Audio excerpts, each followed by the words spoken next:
Good morning student. আমার channel maths ফান্ডা science আড্ডা নিশ্চয়ই তোমাদের ভালো লাগছে। আর আমার চ্যানেল থেকে তোমাদের সবাইকে স্বাগত। নিশ্চয়ই তোমরা ভালোভাবেই তৈরি করছো মাধ্যমিকের প্রিপারেশান।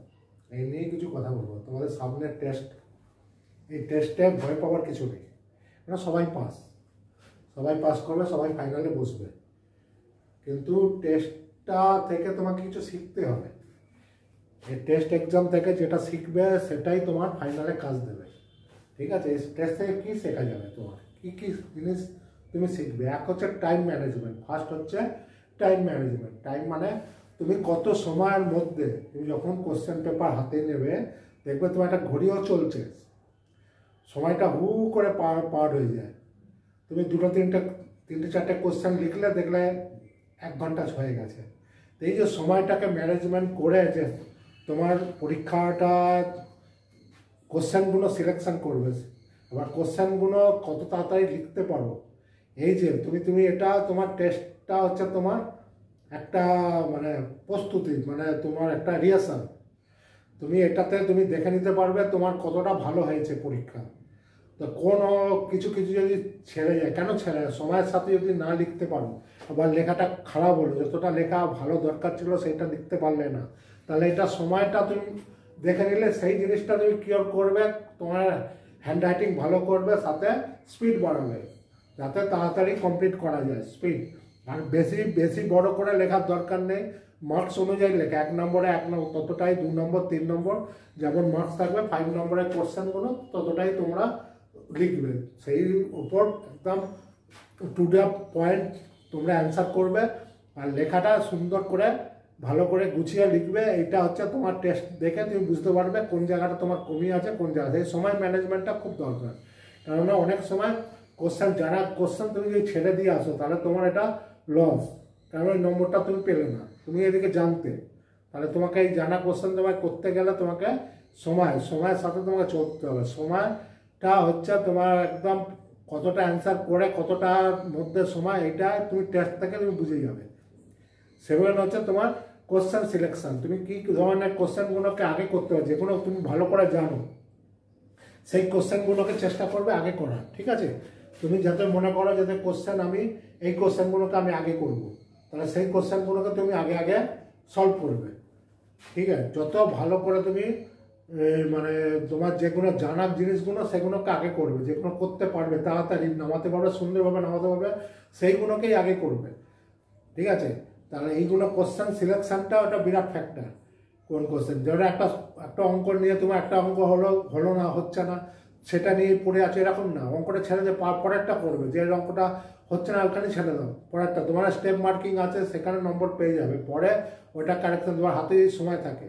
কিন্তু একটাকে নিয়ে পড়ে থাকবে না, কোনো জিনিস একটাকে নিয়ে পড়ে যতখানি লিখবে, লিখার সঙ্গে সঙ্গে অন্য কোশ্চেন, আর সবসময় জায়গা রেখে দেবে, একটা লেখার পর জায়গা রাখবো, সেখানে যেন লিখতে পারো, পরে আবার ওইটাকে আবার ঘুরে এসে লিখতে না লিখতে পারছে না। ঠিক আছে, সুন্দর, মানে একটা কোশ্চেন ঘাড়ের মাথা আরেকটা কোশ্চেন চাপাবে না, একটা কোশ্চেন থেকে একটা কোশ্চেন, যাতে সেটা চেক করার পর নম্বরটা দিতে পারে, প্রত্যেকটা জায়গা থাকে যেন, মধ্যখানটা প্যাসেজ থাকবে, একটা লিখলে তারপর একটা জায়গা রেখে তারপরে 2 নম্বর কোশ্চেন লিখলে 2 নম্বর পর আবার জায়গা রেখে 3 নম্বর, একটুখানি করে জায়গা ছাড়বে, একটু দেখতে সুন্দর হবে, এরকম হ্যান্ড রাইটিং ভালো করবে।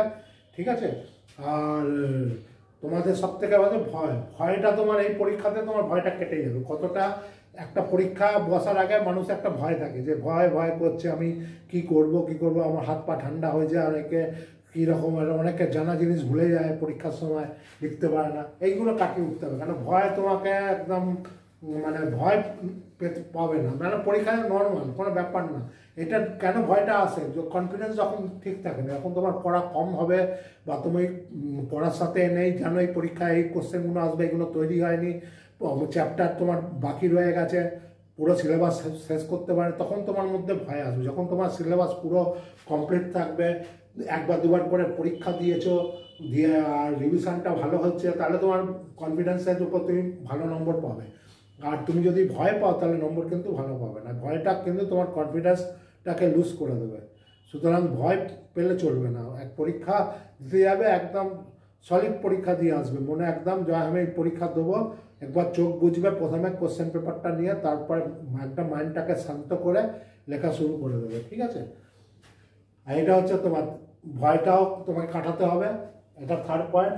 আর 4 নম্বর পয়েন্ট হচ্ছে তোমার পরীক্ষাতে তোমার থেকে এটা টেস্ট পেপার থেকে তোমাকে শিখতে হবে যে তুমি কোন কোন জিনিস তুমি পড়োনি, কোন কোন জিনিস পরীক্ষায় আসছে, পরীক্ষা এসেছে, এইগুলো তুমি পড়োনি বা তোমার হাত থেকে ছেড়ে গেছে, তাহলে এইগুলোকে আবার তৈরি করতে হবে। কোনগুলো তুমি লিখতে ভালো পারোনি সেটাও তোমাকে, এইগুলোকে আবার কীভাবে লেখা যায় কিংবা তুমি নিয়ে বুঝতে পারছো যে আমি এগুলো ভালো লিখিনি, নম্বর ভালো পাসবে না, তা ওই লেখাটা কীভাবে লিখতে হবে পরে তোমার 2 মাসের মধ্যে তোমাকে সেটা তৈরি করতে হবে। তা যেগুলো তোমার বাকি রয়ে গেছে, সাপোজ তোমার পুরো সিলেবাস কমপ্লিট হয়নি, তুমি মানে 70% বা 80% সিলেবাস কমপ্লিট করে তুমি যাচ্ছ, তা যেটা বাকি আছে সেটা পুরো করবে, কোশ্চেন অ্যান্সার করবে পরীক্ষার পর, তারপরে পরীক্ষা ফাইনাল। তো অ্যাকচুয়াল রেকর্ড তো সবাই তোমাকে দেখবে ফাইনালটা, তো ফাইনালটা কত ভালো হয়েছে, কেউ এই টেস্টের নম্বর তো কেউ দেখবেও না চাইবেও না, তো টেস্টটা কোনো ব্যাপারই না, এটা থেকে তুমি শেখো, শিখে ফাইনালটা ভালো করে দাও। মাধ্যমিকে নম্বর ভালো ওঠে এখন 70, 80, 90% নম্বর তোলাটা কোনো ব্যাপার না, অনেকেই 90% নম্বর তোলে, তাহলে এটা তুমি যদি 45, 40, 50% নম্বর মনে কর পাচ্ছ, তাহলে তুমিও 90 বা 80% নম্বর পেতে পারো।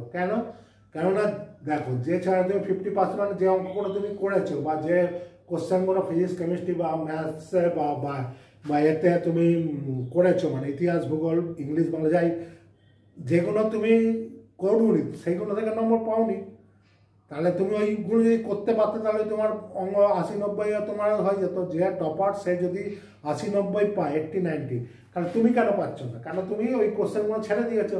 তুমি ম্যাথসের সাপোজ পরীক্ষা, তুমি অঙ্ক পরীক্ষা তুমি যে পেলে, তুমি 60 পেলে, তাহলে 80 পাওয়ার কোনো ব্যাপার না, যখন 60 পেয়েছে তুমি 80 ও 20 নম্বরও পেতে পারতে। তো 80 নম্বর পেলে না কেন? তুমি তোমার এইখানটা কমই ছিল, মানে এখানে তুমি করতে পারলে না 80 নম্বর, মানে 20 নম্বর তুমি, তাহলে ওই 20 নম্বর যাতে তুমি পাও সেই জন্য তোমাকে প্র্যাকটিস করতে হবে। প্র্যাকটিস করতে হবে যাতে কোশ্চেন না ছাড়ে, তো প্রত্যেকটা কোশ্চেন অ্যাটেম্প করতে হবে, কোনো কোশ্চেন ছেড়ে আসবে না, ছাড়া মানে তোমার এখানটা 0 হয়ে গেল। আর যদি কিছু না লিখে আসো, যদি সাপোজ কোনো মেলাতে পারো নি, তবে স্টেপ মার্কিং পেয়ে যাবে। সুতরাং সবগুলো অ্যাটেম্প করো, মানে হাত দিয়েই আসবে, কোনো ছাড়লে তো ওই জায়গাটা নম্বর দেওয়ার সুযোগ থাকলো না। সুতরাং ওই জায়গাটা তুমি পাচ্ছ কি 0 হচ্ছে। সুতরাং তোমার কিছু না কিছু তুমি করেই আসবে, নাও পারো, সাপোজ কোনো বাইরে থেকে দিয়েছে, তবুও তুমি তোমার চেষ্টাতে, তোমার বুদ্ধিতে তুমি কিছু করে আসবে। তাহলে এরপর থেকে পড়াশোনার টাইমিংটা তোমাদের বাড়াতে হবে। তোমার যারা রাত্রে পড়তে ভালোবাসে তারা রাতে পড়বে, যারা দিনে পড়তে ভালোবাসে তারা দিনে পড়বে সকালবেলা উঠে। তোমাকে সেইভাবে যেমন ভাগ ভাগ করে নাও, মনে করো তুমি সকালটা ফিজিক্স পড়লে 3 ঘন্টা, 3 ঘন্টা ইংলিশ পড়লে, বিকেলে লাইফ সায়েন্স পড়লে 3 ঘন্টা, রাত্রিরে 3 ঘন্টা হিস্ট্রি পড়লে, এইভাবে ভাগ করে নিয়ে পড়ো। প্রথম 3 ঘন্টার মধ্যে 1 ঘন্টা পুরো বইটাকে একবার মানে যে চ্যাপ্টারটা করছে সেই চ্যাপ্টারটাকে, মানে যে অধ্যায়টাকে তুমি রিভিশন দাও 1 ঘন্টা, 1 ঘন্টা 1 নম্বর 2 নম্বর কোশ্চেনগুলো করো, বড় কোশ্চেনগুলো 1 ঘন্টা করো, তা 3 ঘন্টা তোমার ওইটা তৈরি হয়ে গেল। তারপর একটু রিল্যাক্স করলে, একটু ঘুরে টুরে এলে, তারপরে তুমি আবার সেকেন্ড যে বইটা মানে ম্যাথস হয়ে গেল, তো ফিজিক্স নিয়ে বসো। তাহলে এইভাবে করো, এক দিনে 4টে করে পেপার তুমি একটা অধ্যায় করে শেষ করো, তাহলে দেখবো তোমার হয়ে যাচ্ছে। আর রিভিশন ভালো করে রিভিশন দাও, যতটুখানি তোমার মাইন্ডে আসছে ততটুকু তুমি মানে ওটাকে লিখে লিখে প্র্যাকটিস করো, যতটা তোমার মানে পুরো কোশ্চেনের মধ্যে যেগুলো ইম্পর্টেন্ট সেইগুলোকে নিচে হাইলাইটস করো, হাইলাইটস করে সেইগুলোকে লেখো খাতায়, আর মাইন্ডের মধ্যে ছেবে না, একদম মাইন্ডের মধ্যে বসিয়ে নাও। তো এইভাবে পড়াশোনা করো, তোমার রেজাল্ট ভালো হবে। 90% পাওয়া কোনো ব্যাপার না, যারা 40, 50 পাও তারাও 90, 80, 90 পেতে পারো, কোনো অসুবিধা নেই। তার জন্য কী প্রস্তুতি তোমাকে নিতে হবে, এইভাবে তোমার প্র্যাকটিস করো, প্র্যাকটিস যত প্র্যাকটিস করবে তত তোমার ভালো হবে। এই সময় তোমার একটা জিনিস তোমাকে বলে দিই, তোমাদের এই সময় তোমার বন্ধু বান্ধব সব বন্ধ করতে হবে, টিভি দেখা বন্ধ, টিভি সিরিয়াল এসব কিছু দেখবে না, কোনো খেলা টেলা কিছু দেখবে না। এই নিজেকে একদম একটা ঘরের মধ্যে করে নাও এই 2 মাস, তারপর তোমার ফাইনাল যদি তোমার নম্বর ভালো হবে, তাতে তোমার কী হবে, তখন ভালো জায়গা তুমি সায়েন্স বা তুমি যে কমার্স বা যেটা নেবে সেটা নিয়ে পড়তে পারবে ভালো জায়গা থেকে। বা তোমার নিজের স্কুলেও পড়বে, তারপরে ওইখানে 11-12 রেজাল্ট ভালো হলে তোমার একটা ক্যারিয়ার তৈরি হবে। কী কারণে আমরা পড়াশোনা করি? আমাদের ক্যারিয়ারের জন্য। ক্যারিয়ার মানে আমাদের ভালো ফিউচার যাতে ভালো হয়। আমি যখন নম্বর যখন ভালো পাবো তখন সবাই আমাকে ভালো বলবে, পাড়াতে সবাই জানবে, মা বাবারও একটা গর্ব হবে। তার নম্বর ভালো পাওয়াটা একটা ক্রেডিট, তোমার একটা প্লাস পয়েন্ট। সেটা সারা জীবনের জন্য তোমার কাছে সার্টিফিকেটটা থাকবে। যেখানে তুমি পরীক্ষা দেবে তারাও যখন দেখবে হ্যাঁ 90% পেয়েছিল, তাহলে তো একটা ইমপ্রেশনও ভালো হবে, তোমার সার্ভিস পেতেও সুবিধা হবে, সব কিছু এখানে ডিপেন্ড। অ্যাকচুয়াল তুমি যদি গভর্নমেন্ট সার্ভিসে যাও তাহলে তখন তোমার পরীক্ষা দিতেই হবে, কিন্তু এইগুলো একটা যখন তোমাকে একটা ইন্টারভিউ হয়, ইন্টারভিউতে তোমাকে এগুলো দেখবে। প্রাইভেটে তো পাক্কা দেখবে তোমার কী রেজাল্ট হয়েছে, কীরকম তুমি ছেড়েছিলে। তো এইগুলো থেকে তোমার ভ্যারি হয়ে যায় যে তোমার এটা ছোটোবেলা থেকে তুমি কতটা ভালো ছিলে, কতটা। তোমার দেখো স্কুলের পড়া কেউ দেখবে না, তুমি 7, 8, 9, 10 কী করেছো কেউ দেখবে না। এইটা যে মাধ্যমিকের সার্টিফিকেট, এটা তোমার কাজে লাগবে, উচ্চ মাধ্যমিক সার্টিফিকেটের কাজ। এই ফাইনাল পরীক্ষাগুলো তোমাদের ভালো করতে হবে। আর এই জন্য তোমাকে নিজেকে বানতে হবে টপার। আর টপার হতে গেলে সবসময় বলতে হয় I am topper, I am topper. তুমি যা চাইবে ভগবান সেটাই তোমাকে দেবে। তুমি যতক্ষণ বলবে আমি আই অ্যাম টপার, সকালবেলা ওঠো 2বার 3বার বলো I am topper, I am topper. ঠিক আছে? তাহলে তুমি নিজেকে ফিল করো, বড় করে লিখে রাখো আমি 90% পাবো, আমি 90% পাবো, আই অ্যাম টপার, আমি 90% পাবো। তাহলে তোমার মধ্যে ওটা ফিল হবে, তুমি যা চাইবে ভগবান সেটাই পাবে। কিন্তু আমরা ওইটা চাই না, আমরা উল্টো চাই, সেই উল্টোটাই পাই। আমি কোথায় রাস্তায় যেতে যেতে আমি বলবো দূর আজকে রাস্তার জ্যাম হবে, তার জ্যামই হবে রাস্তা, তাহলে তুমি ক্লিয়ার পাবে না, কারণ আমরা ওটাই চাইছি। কোনো কিছু খেলার আগে যদি বলে দাও যদি আমি আজ জিতবো না, তাহলে কোনো দিন জিতবে না ওটা ওই খেলায়। তাহলে মন সবসময় ভালো নম্বর, আমি 90% পাবো, বলো নিজেকে আই অ্যাম টপার, আমি 90%, তাহলে তুমি 90% পাবে। ওকে, থ্যাংক ইউ। তোমার যদি ভালো লাগে তাহলে সাবস্ক্রাইব করো। আর তোমাদের এটুকু আমি তো দিয়েই যাচ্ছি, ম্যাথ, ফিজিক্স, কেমিস্ট্রি সবই দেবো তোমাদের, যতগুলো আসবে লাস্ট মিনিট সাজেশানও দেবো। তা তোমাদের এগুলো খুব কাজে লাগবে। ঠিক আছে? আমার কোচিং আছে এম একাডেমি, আমার দমদমে এম একাডেমি। তা আমাদের সাবস্ক্রাইব করো, আমার মাধ্যমিকের সম্বন্ধে তোমরা আমার ভিডিওগুলো পাবে। ঠিক আছে? Thank you.